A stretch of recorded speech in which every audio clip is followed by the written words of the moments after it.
Today, I thought what we'd talk about is what is the 12-bar blues? Now, when I was young, and that was quite a while ago now, back in the 70s, I was hitchhiking around the country, had my guitar, my backpack, and I went through a little town. It was called Red Lodge. I don't know if you've ever heard of it. It was in Montana. And back in the 70s, things were a lot more backwards than it is today.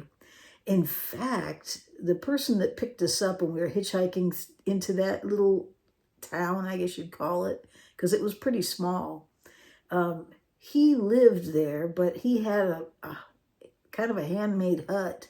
He used the materials from a dump yard that was nearby, and there was a whole bunch of people that lived there. They kind of lived in the dump or off the side of it. They used the materials from the dump to make shelters. And they worked in what they called it the P factory. So they'd say, "Oh, we all work in the P factory." And so, in fact, the next day I got to actually go through the P factory because I stayed there overnight near the dump. And the P factory was there, but they canned more than peas. They had beans and corn and what have you. And when I went through there, they weren't working at the time. It was shut down. It's shut down for good now. I know it closed, I don't know when, but the factory did close at some point. It's probably a historic building or something now. But anyways, Red Lodge, that's where we were at. And I remember the night I was there, because I only stayed one night, but we stayed up on a hill that was near this dump area. I just remember the lights of the town. And we played guitar. And wouldn't you know it, any time you sat down to play guitar, you'd always play the 12-bar blues. It just didn't matter where I went. If you sat down and said, "You want to play guitar?" They'd get their guitar out and somebody would start playing the 12-bar blues. So it still happens today. I hear it in music stores, the ones that I've gone to. People pick up their guitar and all of a sudden you'll hear them, coming out with a little rhythm or something.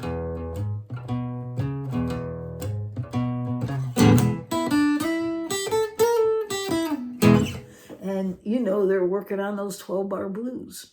So exactly what is the 12-bar blues? That's what I want to talk to you about today. It's actually quite simple. We're going to stay real basic, but it's important you know exactly what 12-bar blues is. Now we're going to be working in the key of E, and with the 12-bar blues, it's a 1-4-5 chord progression, okay? What I mean by 1-4-5, I know I've told you this before, but if 1 is the root note and it's an E, there it is there's your 1. We'll call pinky 1. And then you go 2, 3, 4. So the fourth would be an A, right? Because it's E, F, G, A, right? And then your fifth is going to be a B. So it's E, A, B. So those are the 3 chords you have to know if you're playing in the key of E. I mean, you can do it for A, you can do it for C. It doesn't matter what you're playing in, but you are using the same chord progression. And today we're working in E. And so I have everything to explain to you in the key of E. Doesn't mean you can't go outside of it, okay? All right. So, but the structure's there, and you can use that structure whenever you're playing. And you'll want that structure because to me, it's like a communication. If it's universal that you're going to use that structure to play the 12-bar blues, then people know where you're going. They know you're going to make the switches at certain times. And so they'll know where to go when they're improvising. Okay, so, all right, so let's talk exactly about what that 12-bar blues is. Now, we can't talk about 12-bar blues unless we define bar. What's a bar? We know there's 12 of them, right? So exactly what is that bar? Well, let me show you here. Right here we have a little graphic, okay? And it's showing a music staff. And you'll notice there's a bar there. And then there's a space, there's only 2 of them on this one, but if you were to go along, there'd be a whole bunch of them in music. That's the way it's set up. Those are called bars, okay? Now, off to the side here, you'll see a 4-4, and that's giving you a little more information. It's that top 4 saying that within that bar, that period of time, I want you to put 4 beats, okay? So in the 12-bar blues, we're going to have 12 bars, and within each bar, you're going to have 4 beats, okay? And the bottom 4, you see 4, 4, that's telling you that if it's a quarter note, every quarter note gets 1 beat, okay? So you got the 12-bar blues, 1, 2, 3, 4, 2, 3, 4. Okay, so this is a measure of time. This is the 1 bar. This is 1 bar right here. 1, 2, 3, 4. Okay, that is 1 bar of the 12-bar blues. All right. Okay, so we're going to have 12 of them, but we're not going to play E all the time. We're going to switch up between E, A, and B. So you need to know within those 12 bars when to switch from the E to the A to the B and to the E, okay? And so let me show you another graphic, okay? I kind of made this one up. So it's not a music graphic, and hopefully it doesn't confuse you. But look at the top row there. You'll notice there's 4 E's, and you can see it's in squares. Think of those squares as being a bar. And within that square, you can see what chord you're supposed to play. And just remember, you have to have 4 beats for each one of those squares, okay? So the first row is going to be 4 bars. In each bar, you're going to have 4 beats, and it's going to be all E's.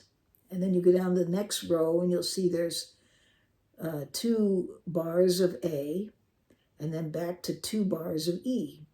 And each of those bars is going to have 4 beats. Then you go down to the third row, and you'll see it says B. There's only 1 of them. Then it goes back to A, and there's only 1 of them. And it goes back to E, and it's 2 of them. That is the structure for that 12-bar blues. And if you can remember that, you will be able to play universally, is that the right word? With anybody, okay? So it sounds like this, okay? So look at the little graphic up there and watch how I do this. It's going to be 4 beats for every measure. So the first 4 measures is going to be an E. Okay, here we go. 1, 2, 3, 4, E, 2, 3, 4, E, and 1 less to go, E. Then we're going to go to A. There's 2 of those, back to E, 2, 3, 4, and E, 2, 3, 4, E, 2, 3, 4, A, 2, 3, 4, E, 2, 3, 4. There's 2 of those, and there it is. That is the structure for the 12-bar blues. But the neat thing about it is if you're playing that, someone else can be playing along and adding something else to it, but staying within those measures, using their style, or they're improvising what they're hearing in it. So, well, you might be playing this, 3, 4, and somebody else might come along, they'll start their thing, and it might sound like this, 2, 3, 4, 1, 2, 3, 4, they're still on E, 3, 4, 1, 2, 3, 4, and they go to A, 2, 3, 4, A, 2, 3, 4, E, 2, 3, 4.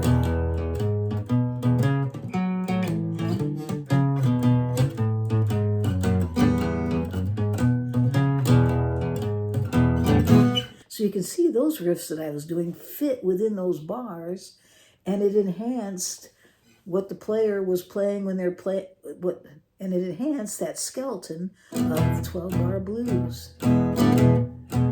Okay, now you'll notice when I'm playing, I'm just using this beat.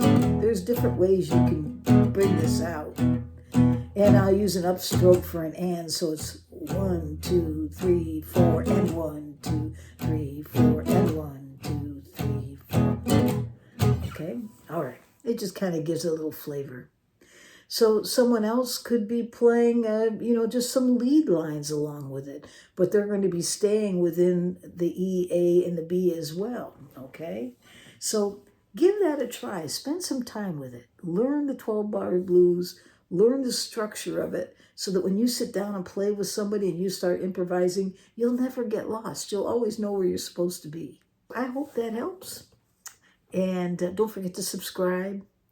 And I think that's it. I hope you have a great day or night, wherever you are in this world.